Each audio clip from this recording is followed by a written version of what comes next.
સમી તાલુકાની અનવરપુરા કોળધા જૂથ ગ્રામ પંચાયત બની સમરસ સુખાભાઈ ઠાકોર કરશે ગામનો વિકાસ। પાટણ જિલ્લાની સમી તાલુકાની અનવરપુરા કોળધા જૂથ ગ્રામ પંચાયતમાં સરપંચ પદ તરીકે સુખાભાઈ ઠાકોરની બિનહરીફ વરણી કરવામાં આવી છે।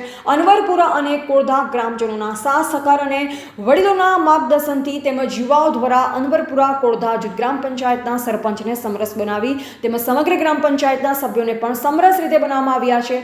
અનવરપુરા અને કોળધા ગામમાં બધા લોકો સાથે હળીમળી રહે તેવી ભાવના જળવાઈ રહે તેને ધ્યાનમાં લઈ સમસ્ત અનવરપુરા કોળધા જૂથ ગ્રામ પંચાયત સમરસ બનાવવામાં આવી છે।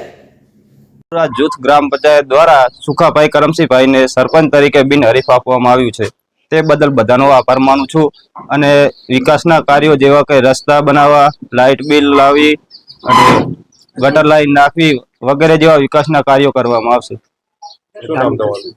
મારું નામ ઠાકોર વિપુલભાઈ વિષ્ણુભાઈ। સુરાભાઈ ખેંગારભાઈ સુખાભાઈ કરમસિંહભાઈ બિનહરીફ અમે બે ગામ લાયા છે। યુથ પંચાયત છે, અમારા કાર્ય સારા કરવા માણસ છે, એટલો અમારો આભાર છે। બરોબર।